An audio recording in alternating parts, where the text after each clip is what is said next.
Hey everyone, welcome to CLAT point and let's start आज का the Hindu news discussion. चलिए शुरू करते हैं आज की न्यूज़पेपर डिस्कशन की। काफ़ी सारे इंपॉर्टेंट आर्टिकल्स हैं जो आपको आज नोट्स में डालने हैं। चलिए फिर बिना समय गवाए शुरू करते हैं।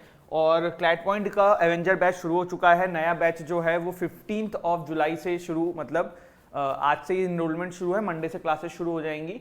तो आप लोग चाहें तो इसमें इनरोल कर सकते हैं। 2025 के लिए विजेता बैच है। 2 ईयर्स की फीस 32,999 है। पूरे कोर्स की डिटेल्स आपको हमारे ऐप पे मिल जाएगी, डेमो क्लास मिल जाएगा। अच्छा लगता है तो यू कैन इनरोल। टीम का कॉन्टैक्ट नंबर भी है, you can contact them as well. यहाँ पे क्लैट पॉइंट के अगर आप एनएलसेट के स्टूडेंट हैं और आप एनएलसेट की तैयारी करना चाहते हैं then you can go for our Prarambh batch, and for CLAT PG you can go for our achievers batch. देखो पहली आज की न्यूज़ जो है वो है चंद्रयान 3 की। मेरा आप लोगों से एक रिक्वेस्ट है कि इस आर्टिकल को ना अब मत पढ़ो। किसी भी न्यूज़पेपर में आ रहा है, हर जगह जो कि यही चल रहा है, लोग पीडीएफ शेयर कर रहे हैं, बहुत सारी चीज़ें हो रही है, मत पढ़ो इसको ना। डिटेल में मंडे या ट्यूसडे को अपन करेंगे और वंस फॉर द ऑल हो जाएगा वो, मतलब पूरा चंद्रयान 3 डिटेल में खत्म हो जाएगा। क्योंकि आज और भी 2 आर्टिकल्स इंपॉर्टेंट थे, इसलिए मैंने इसको नहीं उठाया। मैं ये नहीं चाहता हूँ कि ओवरबर्डन कर दूं आपको और बहुत सारे नोट्स एक दिन में मिल जाएं। आज जो 2 आर्टिकल्स है ना उसके नोट्स बनाना प्रॉपर। चंद्रयान 3 जो है या मंडे में कर लेंगे या ट्यूसडे में कर लेंगे, ठीक है। बट इसको आप कहीं पढ़ने की जरूरत नहीं है आपको, आप एग्जाम के पर्सपेक्टिव से सारा मैं करा दूंगा, ठीक है। यहाँ पे देखो पहली न्यूज है एक यमुना, सेकेंड न्यूज है Yamuna floods reaches Rajghat, supreme court तक पहुंच चुकी है। तो न्यूज है, देख सकते हो दिल्ली की हालत थोड़ी सी खराब है। अब यहाँ से पहला आर्टिकल आज का हमारा शुरू होता है। इंडिया एंड फ्रांस का भी आप कह सकते हो कि एक भाईचारा वाली मीटिंग हुई है, समिट हुई है kind of. Prime minister Modi ji वहाँ पे गए हैं, तो बहुत सारी अच्छी अच्छी चीज़ें इंडिया के लिए फ्रांस के पर्सपेक्टिव से हुई है। और फ्रांस ने भी अपने एंड से इंडिया को काफ़ी इंपॉर्टेंट फील कराने की कोशिश करी है। देखो फ्रांस अगर प्राइम मिनिस्टर मोदी जी को रेस्पेक्ट दे रहा है तो ही इज़ नॉट मतलब directly providing respect to prime minister Modi ji. वो कर क्यों रहा है? क्योंकि prime minister Modi ji is head of India, वो इंडिया को रिप्रेजेंट कर रहे हैं वहाँ पे। तो ये इंडिया के लिए फ्रांस का जो आप कह सकते हो ना कि भाव है, वो क्यों है? फ्रांस इंडिया के साथ रिलेशन स्टैब्लिश करना चाहता है। फ्रांस को भी पता है फ्यूचर इंडिया का है, चाइना का वैसे भी इतना नहीं बनता है किसी कंट्री से। हमारे पास पॉपुलेशन वाइज भी हम ज़्यादा हैं, धीरे धीरे हम डेवलप भी बहुत जल्दी से कर रहे हैं। तो बहुत सारी यूरोपियन कंट्रीज ना now taking India serious. S ये भी है कि प्राइम मिनिस्टर मोदी जी की पर्सनैलिटी भी ऐसी है कि काफ़ी जगहों पे उन्होंने ऐसे ऐसे स्टेप्स उठाए हैं कि बाहरी कंट्रीज़ के लीडर्स जो हैं उनको काफ़ी रिस्पेक्ट करते हैं। तो अब एक एक चीज़ देखते हैं। सबसे पहले तो देखो क्या हुआ है, प्राइम मिनिस्टर मोदी जी को फ्रांस का सबसे बड़ा जो ऑनर होता है the grand cross of the legend of honour, क्या नाम है? Grand cross of the legion of honour. यहाँ पे कटा था इसलिए मैंने लिख दिया है, अदरवाइज आप देख लेना। लीजन ऑफ ऑनर से भी आप इसको याद रख सकते हो। देखो ये जो अवार्ड है ना, ये नेपोलियन बोनापार्ट के द्वारा if I am not wrong 1802 के आसपास शुरू किया गया था। ये फ्रांस का एक हाईएस्ट ऑनर है। ये उनको दिया जाता है जिसने फ्रांस के साथ या फ्रांस के डेवलपमेंट के लिए कुछ कदम उठाए हों। मतलब ऐसे बाहरी लोग जो फ्रांस के लिए कुछ ऐसा करें जिससे कि फ्रांस की जनता का हेल्प हो, उनको ये अवार्ड दिया जाता है। तो प्राइम मिनिस्टर मोदी जी को grand cross of the legion of honour award दिया गया है फ्रॉम फ्रांस, क्योंकि उन्होंने जो स्टेप्स उठाए हैं वो इंडिया एंड फ्रांस के रिलेशन को काफ़ी इंप्रूव करने में मदददायी साबित हुए हैं। ये ऑनर जो है ये विंस्टन चर्चिल को भी मिला हुआ है, नेल्सन मंडेला, एंजेला मेर्केल और भी बहुत सारे लोग हैं। तो कुछ नाम मैंने आपके सामने रखे हैं। आपको याद होगा कुछ दिन पहले मैंने आपको ना प्राइम मिनिस्टर मोदी जी को जितने ऑनर्स मिले हैं, अवार्ड्स मिले हैं, सबकी एक लिस्ट बनाई थी। तो अगर आपने नोट्स में वो डाल रखा है ना तो उसी में इसको ऐड कर लेना, ठीक है।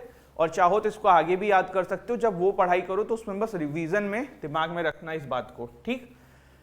दूसरा अब हम देखेंगे कि यार बेस्टिल डे परेड में प्राइम मिनिस्टर मोदी जी गए थे एज ए गेस्ट की तरह। तो ये बेस्टिल डे परेड है क्या, इसका नाम बेस्टिल डे क्यों है, तो ये सारी चीज समझने की कोशिश करते हैं, ठीक है। चलिए, तो why it is named Bastille, इसको समझने के लिए ना आपको ये देखना पड़ेगा। आप कहोगे सर आप तो कुछ और बताने वाले थे, ये क्या पिक्चर लगा दी है। देखो ये ना बेस्टिल पैलेस है, फ्रांस में पहले होता था। क्या नाम था इसका? Bastille palace. देखो हर कंट्री का आपको पता है डेमोक्रेसी कोई पैदा होते से तो आई नहीं है, डेमोक्रेसी हर कंट्री के अंदर एक इंटरनली कॉन्फ्लिक्ट हुई, रिवॉल्यूशंस हुए, वहीं से आई है।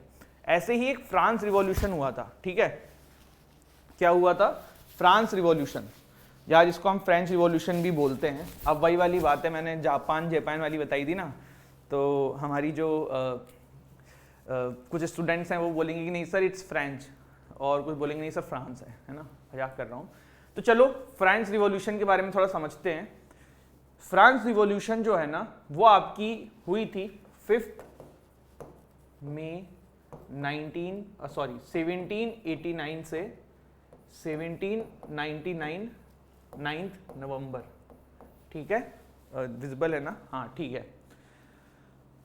अब कैसे क्या हुई थी वो हम समझते हैं।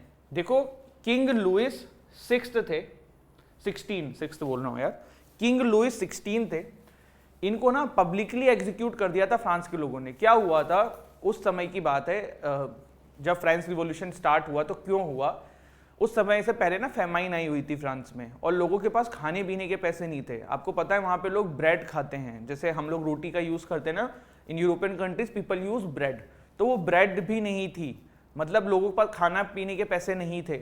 और एंड में ना फिर लोग सड़क पे उतर आए गवर्नमेंट के अगेंस्ट में, जब इस तरीके की कोई भी चीज होती है। श्रीलंका में आज की डेट में सड़क पे क्यों उतर आए थे लोग, क्योंकि वहां पे इकोनॉमिक क्राइसिस थी।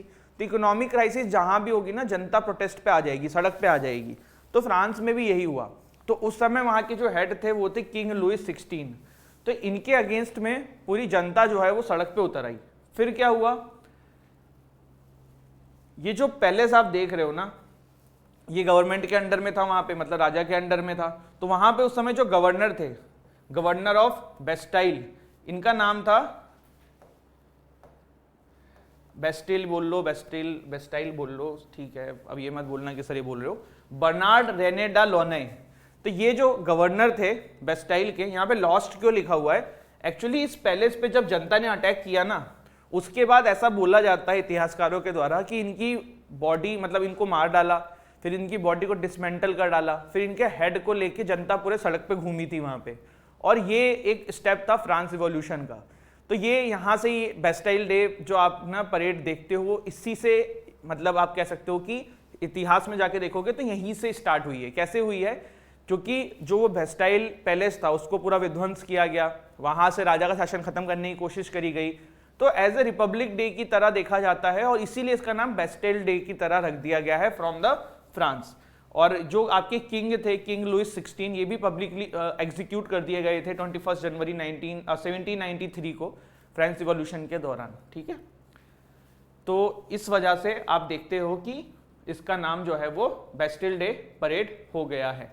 और बेस्टिल डे परेड में क्या होता है, जैसे कि आप देख सकते हो, फ्रांस की जो विभिन्न सेनाएं हैं वो अपना शक्ति प्रदर्शन करती हैं, जैसे कि हमारे यहाँ रिपब्लिक डे में होता है, उसी तरीके का है। इस बार इंडिया की कॉन्टिजेंट ने भी इसमें पार्टिसिपेट किया था, सारे जहां से अच्छा वहां पे गाया भी गया है। 242 मेंबर हैं हमारे ट्राई सर्विसेज के, मतलब वायुसेना, जल सेना, थल सेना, या फिर air force and army and then navy, तीनों की फोर्सेज ने जो है मिलकर एक टुकड़ी बनी थी 242 मेंबर्स की, and they have also participated. Prime minister Narendra Modi ji के यूट्यूब चैनल पे वो वीडियो है, उसमें ये लोग परेड करते हुए सबको वहाँ पे सैल्यूट कर रहे हैं। अभी सुबह ही मैंने देखी थी, उस सजेशंस में आ रहा था, आप भी चाहें तो देख सकते हैं। इसके बाद अगला आर्टिकल है, in jibe against China Blinken rallies Asian countries against coercion. तो ये देखो साउथ चाइना सी पे न्यूज आई है, कल ही हमने पूरा डिस्कस किया है, तो I am not going to repeat it, कि कैसे साउथ चाइना सी पे चाइना जो है वो अपना एग्रेशन शो कर रहा है, कैसे सबको एकजुट होकर चाइना के अगेंस्ट में इस पे बात करनी चाहिए, ठीक है। तो वही यहाँ पे बात कही गई है। इसके बाद देखो एक आर्टिकल हम लोगों का रह गया था G7 समिट का, जो कि हिरोशिमा में हुआ था, तो वो काफी दिन से अटका हुआ है, तो आज मैंने कहा कर देते हैं। सबसे पहले देखो G20 कंट्रीज ये सारी हैं, G8 कंट्रीज में रशिया भी होता था, G7+1 रशिया, पर जब रशिया ने 2014 में क्रीमिया को एनेक्स किया था तब इसको G8 से बाहर कर दिया था, और G8 बन गया था क्या, G7। G7 में कौन कौन है, Canada, Italy, Germany, France, Japan, UK, USA. तो रिसेंटली G7 की समिट हुई थी कहां पे, हिरोशिमा जापान में, ठीक है। व्हाट इज G7 समिट, तो ग्रुप ऑफ 7 है, informed groups leading industrialise Nations. आप ऐसे इसको समझ सकते हो कि वर्ल्ड की सबसे डेवलप्ड कंट्रीज के मेंबर्स हैं भाई ये लोग, ठीक है, इसको ऐसे समझ लो, जिसमें आपके Canada, France, Germany, Italy, Japan, UK, United states हो गए हैं। जापान को इस बार प्रेसिडेंसी मिली थी, होस्ट था, और 7 मेंबर्स के अगेंस्ट में प्रेसिडेंसी जो है वो रोटेशन पर इवॉल्व होती हैं, जैसे कि G20 में आपने देखा हुआ है, ठीक है।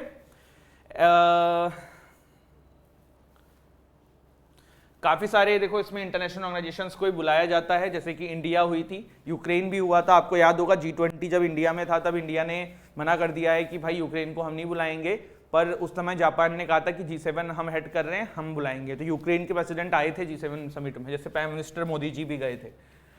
इससे पहले और भी थोड़ा सा इसका इतिहास जानते हैं। G7 की फर्स्ट समिट जो है वो 1975 में हुई थी, और वो फ्रांस ने होस्ट करी थी। फ्रांस अभी हमने पढ़ा है, उससे रिलेट कर लो।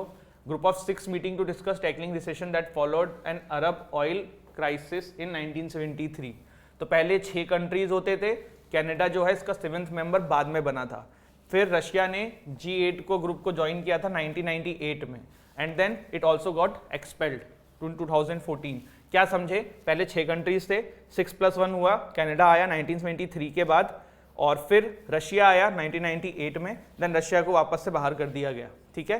लीडर्स G7 में क्या बातें करते हैं, इकोनॉमिक पॉलिसीज पे, सिक्योरिटी पे, क्लाइमेट चेंज पे, एनर्जी एंड जेंडर के ऊपर, ठीक है। आउटकम्स ऑफ द ये जो हिरोशिमा समिट हुई है इसका क्या था, तो सबसे पहले देखो हिरोशिमा में हुई है, तो आप इसको रिलेट कर सकते हो कि हिरोशिमा नागासाकी पे जब न्यूक्लियर अटैक हुआ था यूएसए से, तो कुछ ना कुछ तो उससे रिलेटेड होगा। तो पहली चीज तो यही है कि न्यूक्लियर डिसआर्ममेंट पे पूरी बात हुई है। फिर D risking not decoupling from China, तो बेसिकली कहने का मतलब है कि चाइना का जो बढ़ता इन्फ्लुएंस है उसको देखना है, उसको समझना है, and then support for Ukraine करना है। ये सारी चीजें कही गई है। इसके बाद देखो हिरोशिमा ना अपने आप में एक हिस्टोरिकल सिटी है, काफी न्यूज में रहता है। तो जब हिरोशिमा में समिट हुई है तो ऐसा भी बन सकता है कि अगर पैसे जाए तो हिरोशिमा पे कुछ क्वेश्चंस पूछ लिए जाएं। तो थोड़ा सा समझते हैं। Japan will marked 78th year of his atomic bombing on Hiroshima on 6 अगस्त 2023। अभी देखो अगले ही महीने अगस्त आ रहा है, और 6 अगस्त को आप हर जगह न्यूज में देखोगे कि हिरोशिमा पे जब बम डला था उसकी एनिवर्सरी है। तो इस बार इट विल बी 78 ईयर्स की एनिवर्सरी, ठीक है। तो तब भी ये न्यूज रिलेवेंट हो जाएगी, इसीलिए इसको पढ़ लो। और हिरोशिमा पे पूछेंगे तब भी G8 पूछ सकते हैं उससे रिलेट करके, और G8 से भी कनेक्ट करके हिरोशिमा पूछ सकते हैं। तो ये भी मैं इसी समय करवा दे रहा हूँ। तो देखो 6 अगस्त 1945 को यूएस ने एक बॉम्ब ड्रॉप किया था, यूरेनियम फिशन बॉम्ब, जिसका नाम उन्होंने रखा था लिटिल बॉय, हिरोशिमा के ऊपर, जो कि जापान की एक सिटी है। और कुछ दिन बाद, आई थिंक 3 दिन बाद, इन्होंने एक और बॉम्ब लॉन्च किया था जिसका इन्होंने नाम रखा था फैटमैन, नागासाकी में। दोनों ही आपके जापान की जगह हैं, अगल बगल हैं। तो पहले लिटिल बॉय आया हिरोशिमा के ऊपर, फिर 3 दिन बाद फैट मैन करके नागासाकी के ऊपर इन्होंने बॉम्ब लॉन्च कर दिया। कुछ नहीं तो 80,000 लोगों की उस समय मृत्यु हो गई। ये ऑफिशियल आंकड़े हैं, एक्चुअल में कितने होंगे you can understand. And around 40,000 people in Nagasaki, ये टोटल डेथ रेट थी वहां पे। The bombing mark the end of world war 2 with Japan surrendering to allies on 14 August 1945। World war 2 में अगर आप देखोगे ग्रुपिंग्स क्या थी, तो great Britain, US and Soviet union they were together, while Germany, Italy and Japan they were together. But इसके बाद सारी चीजें खत्म हो गई थी। The survivors of this attack are known as hibakusha and many whom suffered physically and psychologically after the attack. ये term भी ध्यान रखना, ठीक है। तो this is Nagasaki, this is Hiroshima and this is आपका जापान। ये मैंने क्यों करा दिया है, क्योंकि देखो G8 पे समिट वहां हुई है, तो बहुत चांसेस हैं कि फिर हिरोशिमा पे क्वेश्चन आ जाए। प्लस अभी हिरोशिमा डे भी आने वाला है नेक्स्ट मंथ, तो भी आपको ये चीज पढ़नी पड़ेगी, ठीक है। देखो ऐसा भी बताया जाता है कि वहां पे जब अटैक हुआ था उसके बाद काफी सारी जनरेशंस ना वो फिजिकली फिट पैदा नहीं हो पा रही थी, मतलब फिजिकली फिट वहां पे नए बच्चे जन्म नहीं ले पा रहे थे, इस लेवल पे जो विध्वंस हुआ था। तो ये वाली चीजें हैं, और इसीलिए आज की डेट में आप देखो ना कि न्यूक्लियर बॉम्ब्स पे अटैक को लेके कितना सीरियस है वर्ल्ड कंट्रीज। क्योंकि ठीक है सभी के पास पावर है, कोई कहता है कि हमारे पास इतना सारा न्यूक्लियर बॉम्ब्स हैं, एटॉमिक बॉम्ब्स हैं कि भाई हम जो है 7 बार पृथ्वी उड़ा देंगे, हम 4 बार पृथ्वी उड़ा देंगे। लेकिन अगर एक बार ये यूज हो गया ना तो फिर हर कंट्री यूज करेगा जिसके पास है, और फिर ऐसी सिचुएशन में चीजें जो हैं कहाँ चली जाएंगी, यू कैन नेवर अंडरस्टैंड। तो ये वाली बात है, ठीक है। तो आई होप आज का सेशन आपको यूजफुल लगा हो। G7 प्लस वो फ्रांस वाला आर्टिकल दोनों नोट्स में चला जाना चाहिए आपके, they are important. And then I will see you on Monday. Thank you so much. जय हिंद, जय भारत।